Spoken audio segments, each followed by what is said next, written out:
संसद के शीतकालीन सत्र में आज भी हंगामेदार बहस देखने को मिली। विपक्ष ने महंगाई और बेरोजगारी के मुद्दे पर सरकार को घेरा। वहीं सरकार ने आर्थिक सुधारों और विकास योजनाओं पर अपनी बात मजबूती से रखी। उत्तर भारत के कई राज्यों में ठंड का असर बढ़ता जा रहा है।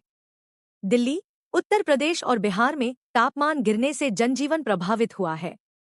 मौसम विभाग ने अगले कुछ दिनों तक कोहरे की चेतावनी जारी की है। उत्तर प्रदेश सरकार ने आज विकास परियोजनाओं की प्रगति की समीक्षा की। मुख्यमंत्री ने अधिकारियों को समय पर कार्य पूरा करने और जनता को योजनाओं का पूरा लाभ देने के निर्देश दिए।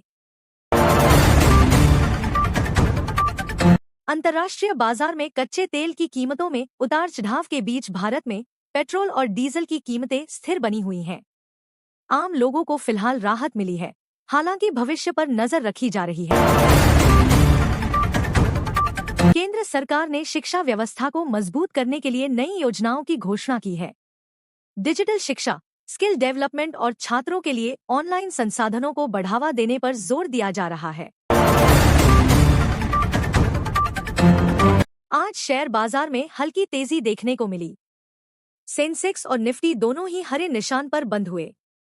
बैंकिंग और आईटी सेक्टर के शेयरों में निवेशकों की रुचि बनी रही।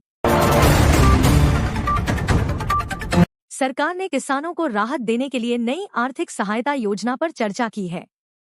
फसल नुकसान की भरपाई और सिंचाई सुविधाओं को बेहतर बनाने के लिए कदम उठाने की बात कही गई। भारतीय टीम की तैयारियां आगामी अंतर्राष्ट्रीय मुकाबलों के लिए तेज हो गई हैं। खिलाड़ियों का प्रदर्शन संतोषजनक बताया जा रहा है और कोचिंग स्टाफ रणनीति पर विशेष ध्यान दे रहा है। डिजिटल इंडिया अभियान के तहत सरकारी सेवाओं को ऑनलाइन किया जा रहा है। इससे आम नागरिकों को दस्तावेज, प्रमाण पत्र और अन्य सेवाएं घर बैठे मिलने में सुविधा हो रही है। सरकार ने सरकारी अस्पतालों में सुविधाएं बढ़ाने का निर्णय लिया है।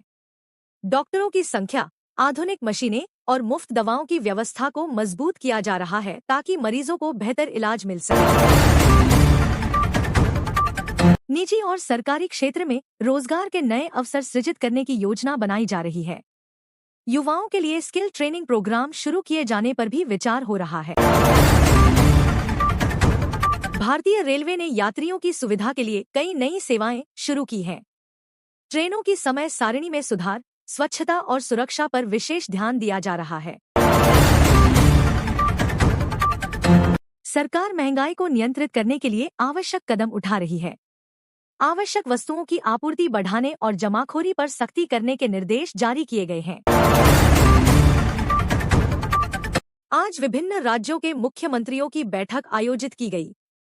इसमें विकास, कानून व्यवस्था और केंद्र राज्य संबंधों पर विस्तार से चर्चा की गई। देश में बढ़ते साइबर अपराध को देखते हुए सरकार ने सख्त कदम उठाने के संकेत दिए हैं। लोगों को ऑनलाइन ठगी से बचाने के लिए जागरूकता अभियान भी चलाए जा रहे हैं। 16 महिला सशक्तिकरण की पहल। महिलाओं के लिए स्वरोजगार और सुरक्षा योजनाओं पर काम तेज किया जा रहा है। सरकार का कहना है कि महिलाओं को आर्थिक रूप से आत्मनिर्भर बनाना प्राथमिकता है। पर्यावरण को बचाने के लिए नए नियमों और योजनाओं पर चर्चा की गई। प्रदूषण कम करने और हरित ऊर्जा को बढ़ावा देने के लिए सरकार ने कई प्रस्ताव रखे हैं। ग्रामीण इलाकों में सड़क, बिजली और पानी की सुविधाएं बेहतर बनाने के प्रयास तेज किए गए हैं। सरकार का लक्ष्य गांवों को आत्मनिर्भर बनाना है। कई राज्यों में स्कूलों के पाठ्यक्रम और समय सारिणी में बदलाव किया जा रहा है। बच्चों की पढ़ाई के साथ साथ मानसिक विकास पर भी ध्यान दिया जा रहा है। भारत तकनीक के क्षेत्र में तेजी से आगे बढ़ रहा है। स्टार्टअप्स और नई तकनीकों को बढ़ावा देने के लिए सरकार लगातार प्रयास कर रही है। सड़क दुर्घटनाओं को कम करने के लिए यातायात नियमों का सख्ती से पालन कराया जा रहा है। हेलमेट और सीट बेल्ट को लेकर अभियान तेज किया गया है। सरकार देश में पर्यटन को बढ़ावा देने के लिए नई योजनाएं बना रही है। धार्मिक, ऐतिहासिक और प्राकृतिक स्थलों के विकास पर विशेष ध्यान दिया जा रहा है।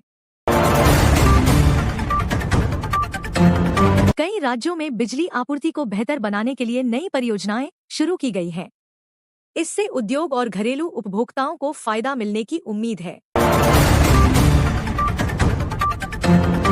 युवाओं को आत्मनिर्भर बनाने के लिए सरकार ने नई योजनाओं की घोषणा की है।